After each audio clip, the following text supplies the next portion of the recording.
মনকে একাগ্র করে চিত্ত এবং ইন্দ্রিয় সমূহের কার্য সংযমপূর্বক অন্তঃকরণ শুদ্ধির জন্য যোগাভ্যাস করবেন। কিভাবে উপবেশন করা হবে তাও বলছেন। সমঙ্কায় শিরো গ্রীবম ধারয়ন্নচলং স্থিরঃ সম্প্রেক্ষ্য নাসিকাগ্রং স্বং দিশশ্চানবলোকয়ন। দেহ, গ্রীবা ও মস্তক সরল ও অচলভাবে স্থির করে যেমন কোনো সরল রেখা হয়, এইরূপ সোজা দৃঢ় হয়ে বসুন এবং কোনো দিকে না তাকিয়ে স্বীয় নাসিকাগ্রে দৃষ্টি নিবদ্ধ করুন। নাক দেখবার নির্দেশ দিচ্ছেন না, পরন্তু সোজা বসলে নাকের সোজাসুজি যেখানে দৃষ্টি পড়ে সেখানে দৃষ্টি নিবদ্ধ করুন। এদিক ওদিক দেখার চঞ্চলতা যেন না হয়। স্থির হয়ে বসবেন এবং প্রশান্তাত্মা বিগতভিঃ ব্রহ্মচারী ব্রতে স্থিতঃ মনঃ সংযম্য মচ্চিত্তো যুক্ত আসীত মৎপরঃ। ব্রহ্মচর্য ব্রতে স্থিত। প্রায় লোকে বলে যে জননেন্দ্রিয় সংযমই ব্রহ্মচর্য, কিন্তু মহাপুরুষগণের অনুভূতি এই যে মন থেকে বিষয় স্মরণ করে, চোখ দিয়ে সেরকম দৃশ্য দেখে, ত্বক দ্বারা স্পর্শ করে, কানে বিষয়োত্তেজক শব্দ শুনে জননেন্দ্রিয় সংযম সম্ভব নয়। ব্রহ্মচারীর বাস্তবিক অর্থ হল ব্রহ্ম আচরত স ব্রহ্মচারী। ব্রহ্মের আচরণ হল নিয়ত কর্ম, যজ্ঞের প্রক্রিয়া, যার অনুষ্ঠান করে ইয়ান্তি ব্রহ্ম সনাতনম, সনাতন ব্রহ্মে বিলীন হওয়া যায়। এর অনুষ্ঠানের সময় স্পর্শান কৃত্বা বহির্বাজ্যান, বাহ্য স্পর্শ, মন এবং ইন্দ্রিয় সমূহের স্পর্শ বাইরেই ত্যাগ করে চিত্তকে ব্রহ্মচিন্তনে, শ্বাস প্রশ্বাসে, ধ্যানে নিযুক্ত করতে হবে। মন ব্রহ্মে নিযুক্ত থাকলে বাহ্য স্মরণ কে করবে? যদি তবুও বাহ্য স্মরণ হয়, তাহলে মন নিযুক্ত হয়েছে কোথায়? বিকার দেহে নয়, মনের তরঙ্গের মধ্যে থাকে। মন যদি ব্রহ্মাচরণে রত, তাহলে কেবল জননেন্দ্রিয় সংযম নয়, সকল ইন্দ্রিয় সংযম পর্যন্ত স্বাভাবিক হয়ে যায়। অতএব ব্রহ্মচরণে স্থিত থেকে ভয়রহিত এবং উত্তম রূপে শান্ত অন্তঃকরণ যুক্ত মনকে সংযত করে আমাতেই চিত্ত নিযুক্ত করে মৎপরায়ণ হয়ে স্থিত হবেন।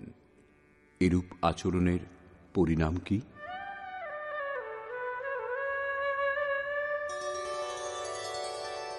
युञ्जन्नेवं सदात्मानं योगी नियतमानसः शान्तिं निर्वाणपरमा मत्संस्थामधिगच्छति।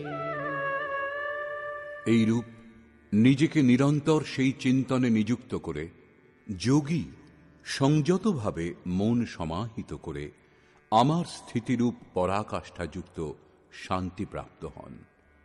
সেই জন্য নিজেকে নিরন্তর কর্মে নিযুক্ত করুন। এই প্রশ্নটি এখানে সম্পূর্ণ হল।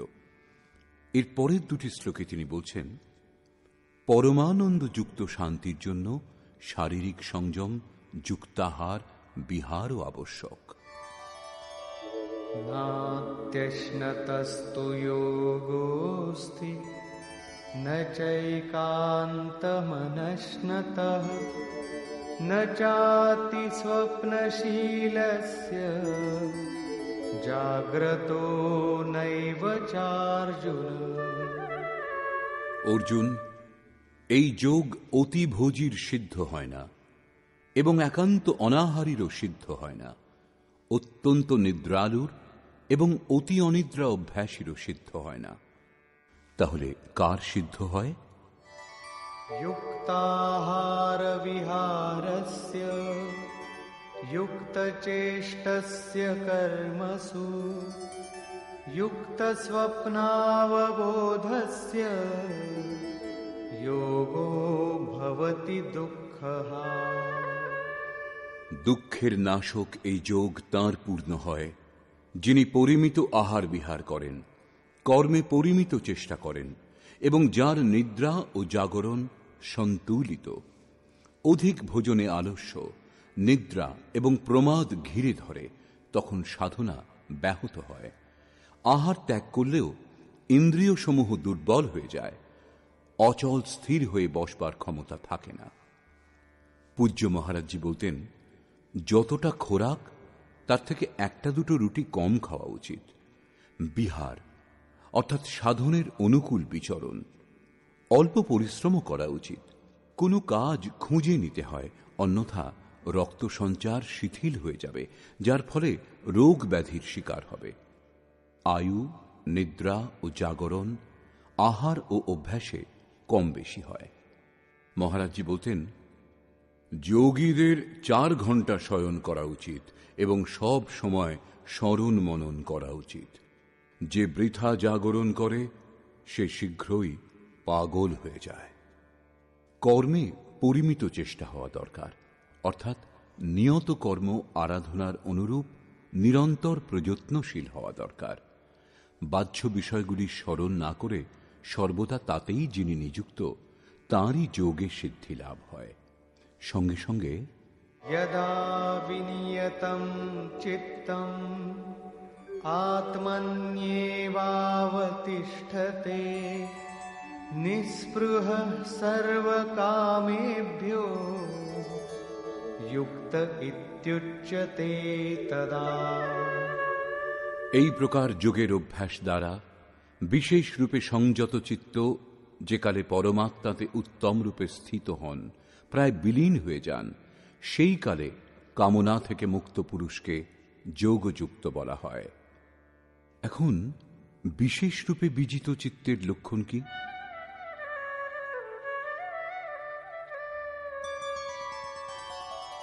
यथा दीपो निवातस्थो नेङ्गते सोपमा स्मृता योगिनो यतचित्तस्य युञ्जतो योगमात्मनः।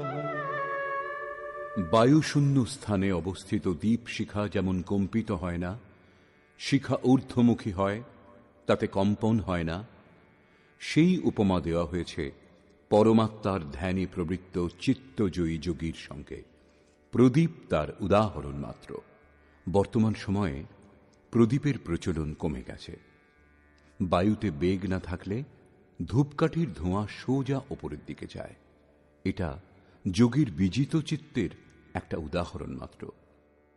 এখন যদিও চিত্ত জয় করা হয়েছে, তবু নিরুদ্ধ চিত্তের বিলয় তো হয়নি।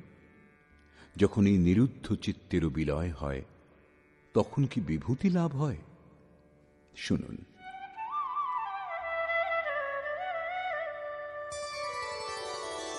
यत्रो परमते चित्तं निरुद्धं योगसेवया यत्र चैवात्मनात्मानं पश्यन्नात्मनि तुष्यति।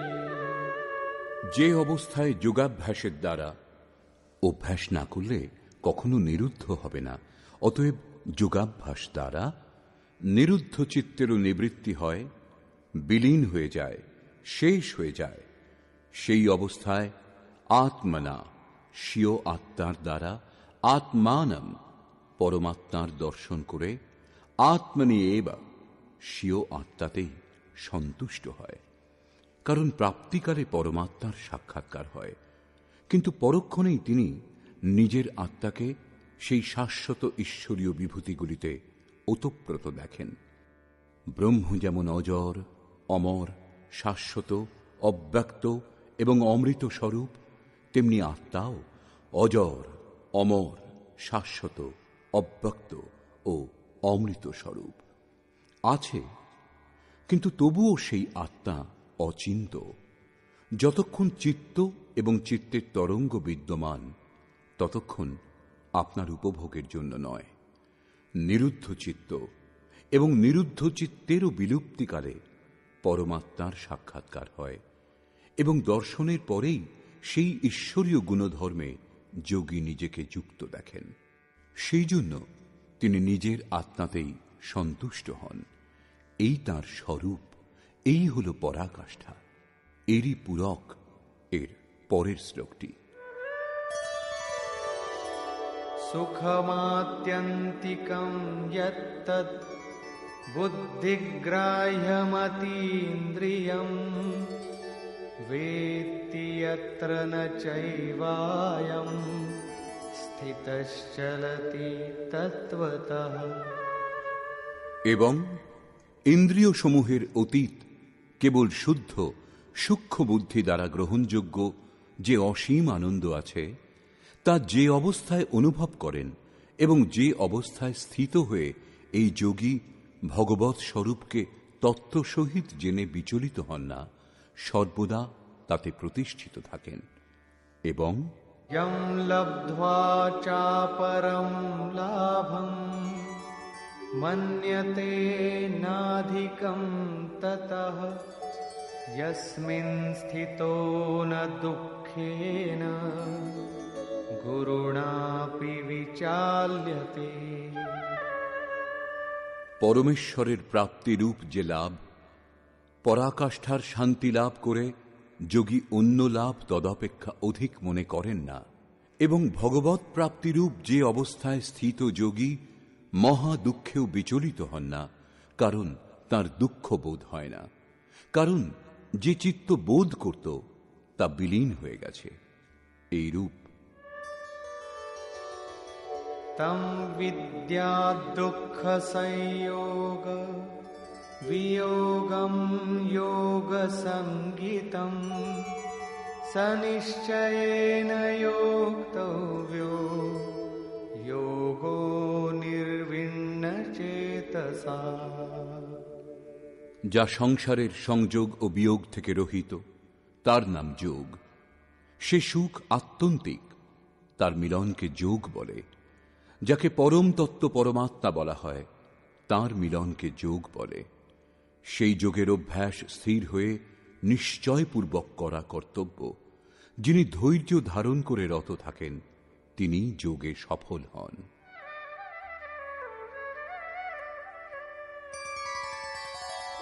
সংকল্প প্রভবান কামান ত্যক্ত্বা সর্বান শেষতঃ মনসৈবেন্দ্রিয়গ্রামং বিনিয়ম্য সমন্ততঃ। সেই জন্য মানুষের উচিত সংকল্পজাত সমস্ত কামনাগুলি সম্পূর্ণভাবে ত্যাগ করে মন থেকে ইন্দ্রিয় সমূহকে সকল বিষয় থেকে উত্তম রূপে নিবৃত্ত করে শনৈঃ শনৈরুপরমেদ বুদ্ধ্যা ধৃতিগৃহীতয়া আত্মসংস্থং মনঃ কৃত্বা ন কিঞ্চিদপি চিন্তয়েৎ। অভ্যাস করে ধীরে ধীরে উপরত করবে, চিত্ত নিরুদ্ধ এবং বিলীন হয়ে যাবে। অতঃপর ধৈর্যযুক্ত বুদ্ধির দ্বারা মনকে পরমাত্মাতে স্থিত করে অন্য কিছুই চিন্তা করবে না। লাভ করবার বিধান নিরন্তর প্রবৃত্ত থেকেই, কিন্তু শুরুতে মন লাগে না। এই প্রসঙ্গে যোগেশ্বর বলছেন,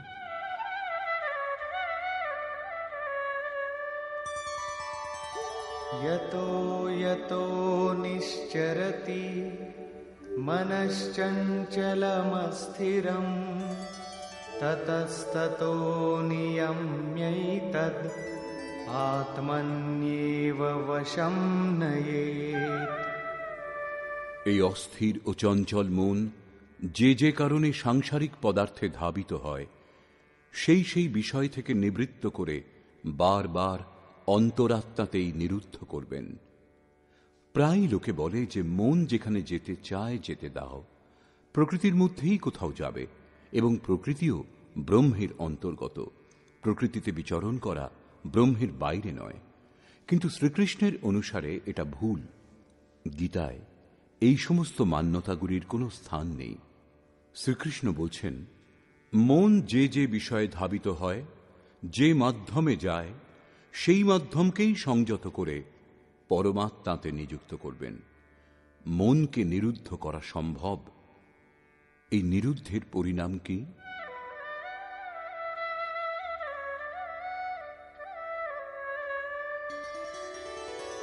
प्रशान्तमनसं येनं योगिनं सुखमुत्तमम् उपैति शान्तरजसं ब्रह्मभूतमकल्मषम्। যার মন পূর্ণরূপে শান্ত, যিনি পাপমুক্ত, যার রজোগুণ শান্ত হয়ে গেছে, ব্রহ্মের সঙ্গে একীভূত, এরূপ যোগী সর্বোত্তম আনন্দ লাভ করেন, যার থেকে শ্রেষ্ঠ কিছুই নেই। এই প্রসঙ্গে পুনরায় জোর দিলেন।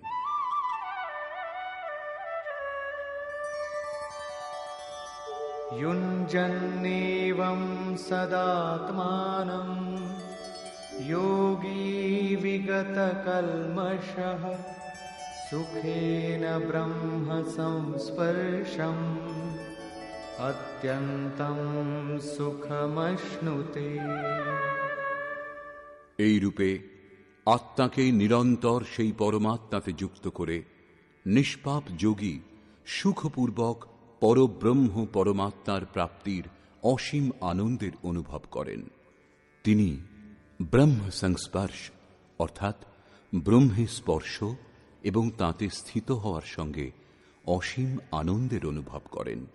অতএব ভজন অনিবার্য। এই প্রসঙ্গে আরো বলছেন,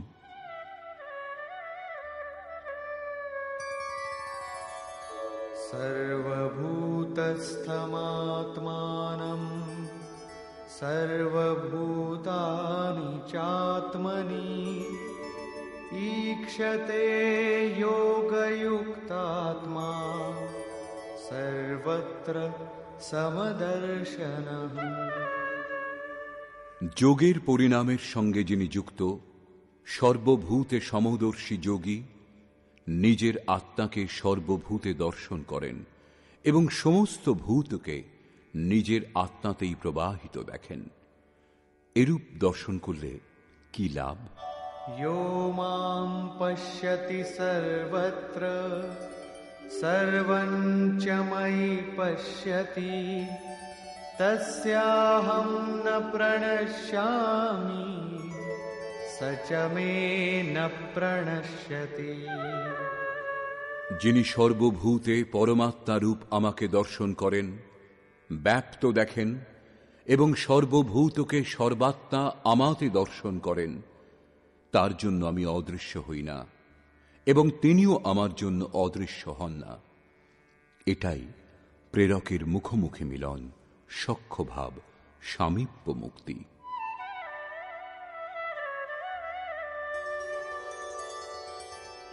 सर्वभूतस्थितं यो मां भजत्येकत्वमास्थितः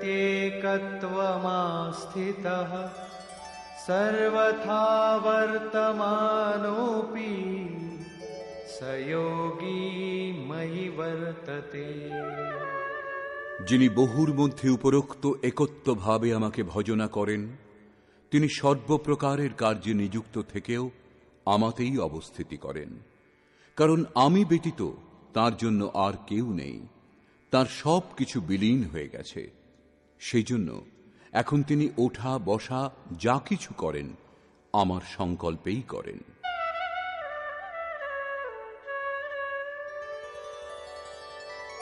आत्मौपम्येन सर्वत्र समं पश्यति योऽर्जुन सुखं वा यदि वा दुःखं स योगी परमो मतः।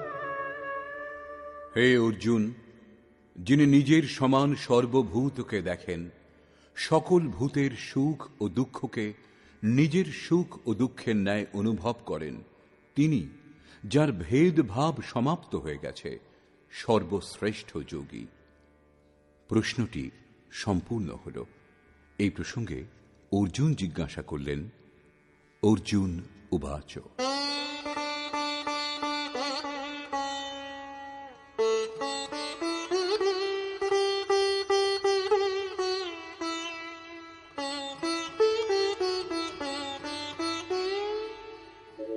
योऽयं योगस्त्वया प्रोक्तः साम्येन मधुसूदन